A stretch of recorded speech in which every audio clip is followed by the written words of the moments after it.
Hello, and welcome back to the Cracking FAANG YouTube channel. Today we're going to be solving Leetcode problem 208, implement trie.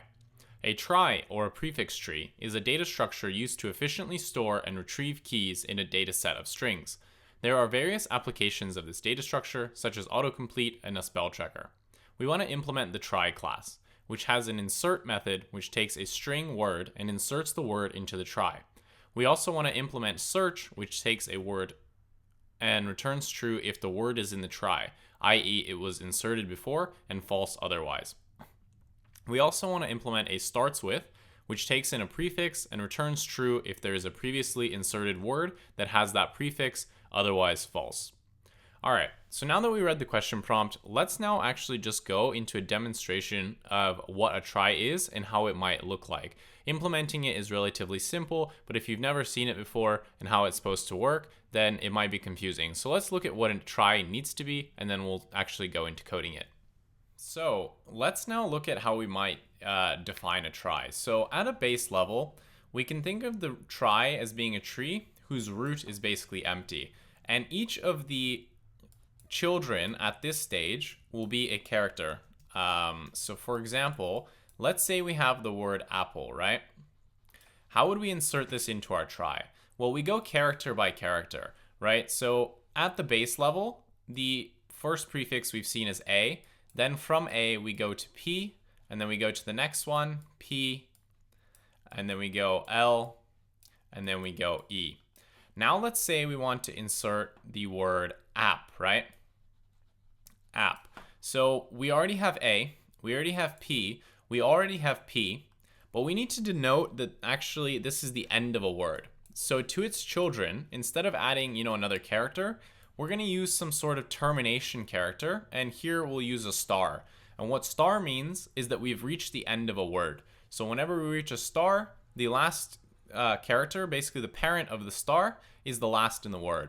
So if we want to insert another word, like, what's another word that starts with apple? A. Let's see. All right. Right? If we want to put this in there, well, we have A, but in A, we don't have P, so we need to insert here. So L, and then again, we just basically add these characters, character by character. H, and then T. And then say we want to insert all, then we would see, okay, we have an A, we have an L, and then L, we would add to its children an L. And then obviously L is the last letter in all, so we would insert a star here to denote that this is the end of a word. So going to ALL would give us a full word. And why this is useful is we can easily do prefixes. So say we want to look up the prefix APP, then we would check, okay, do we have an A? Yes, we do. Then do we have a P? Yes, we do. And then do we have another P? Yes, we do. So therefore, we can basically find this prefix in there, right? To see if that prefix actually exists. And then we can also search for a full word, right? For a full word, we just need to go all the way down and, basically figure out if we can find all the characters in a word and then get a termination character. If we can find all the characters, but there's no termination character, like say apple continued for some reason, right? What if we had the word like applesauce instead of apple? If this continued, so after the E, it wasn't done, it actually went S, A, U, we could not find the word apple, right? The only time we can find a word is if we find all of its characters and then a star.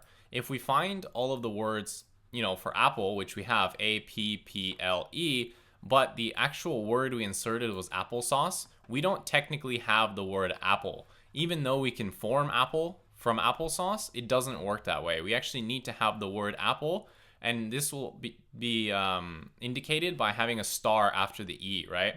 So here we had the E. If we have a star, then we know that we have the word apple, right? But if we don't have that star, it means it's actually part of a bigger word. Therefore, we can't just pick and choose words based on the prefix. It actually needs that terminating character. So that's essentially the logic behind how you actually implement it.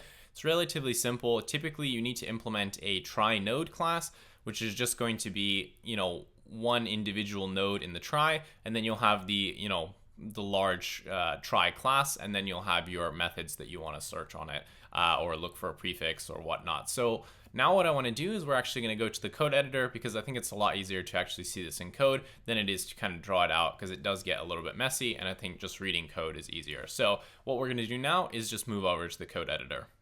Let's actually implement the trie. So we see that we're given the actual trie class here, but we do need to implement that trie node, which is going to be each individual node in the trie.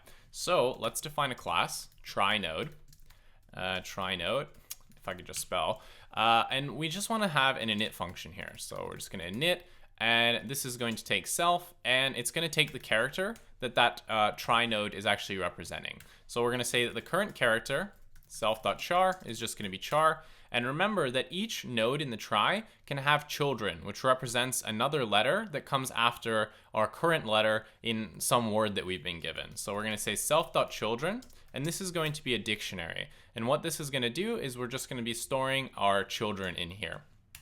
And then remember that we actually need to tell whether or not a character is last. Now, there's two ways we can do this. We can either use a star character or some sort of termination character, or we can actually just tell whether or not this this word is actually the last character.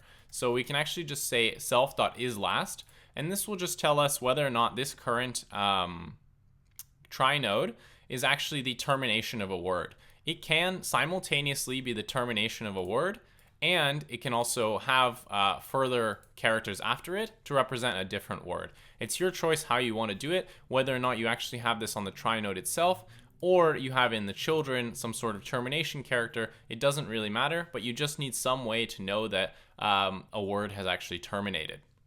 So that's going to be it for the trie node class. Now let's actually just define the trie here. So we're going to say self.trie is going to equal to a trie node, and this is going to represent the base. And remember that we just need to pass in some sort of blank character to represent the root of the node, the root of the trie, sorry. And we just use, in this case, a hash symbol to just represent it, because remember, there are no characters stored at the root. It's always going to be the root's children are actually going to have the first character of any word we get.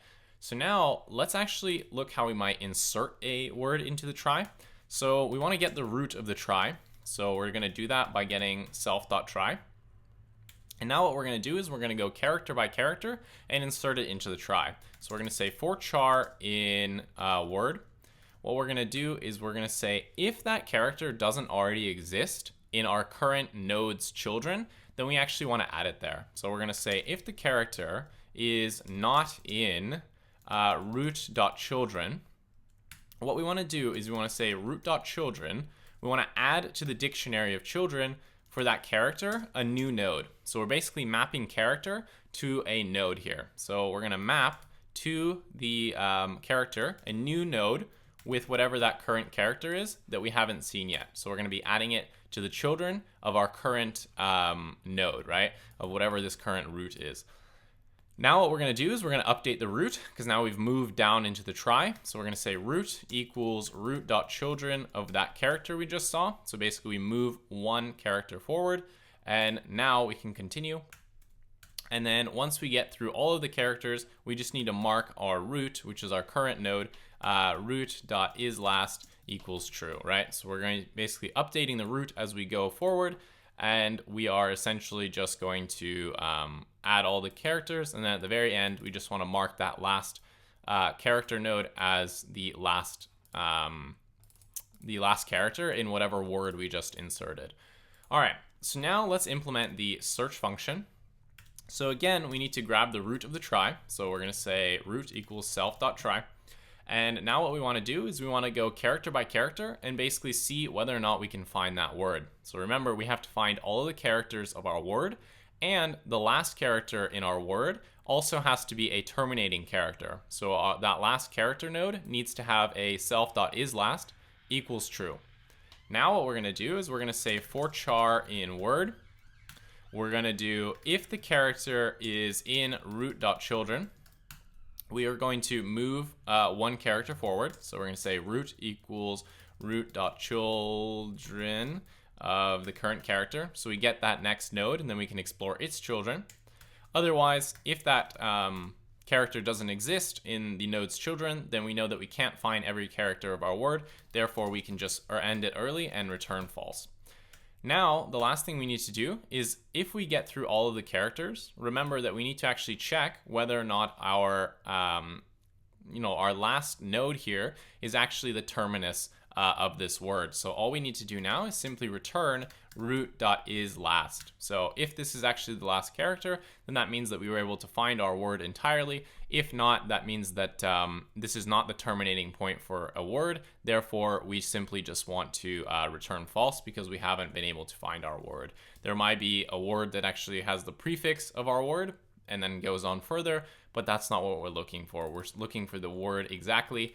And then in the starts with is where we can actually get that prefix part. So now what we want to do for the starts with, it's basically the same code as search, except for we don't have to worry about the the termination bit. So we're going to say root equals self.try, and then we're going to say for char in the prefix.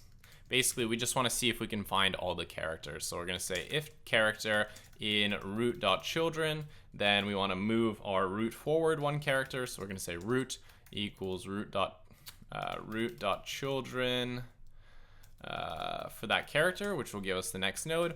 Otherwise, if we don't find it, we simply return false. So either we're going to return false here as part of this loop, or the loop will finish, which means that we were able to find all of the characters in the prefix, which means that we can simply at this point return true, and we're done. So I just want to run this, make sure I didn't make any silly syntax mistakes, but I think it looks fine. So I'm going to submit this, and I believe that should be accepted. Yeah, perfect. So let us now discuss the time and space complexity. So for a try, let's see. So obviously there's three parts here. To insert a word, so let's kind of just break this down. So this is going to be time, and then let's do insert. So inserting it, obviously, we just need to go through the entire word, character by character, and insert it into the try. Inserting it is just basically inserting a key into a dictionary. So that part is big O of 1. And since we have, the characters, that's how long it's going to take. So we can say this is O of C, where C is number of chars in the word, right? Pretty simple.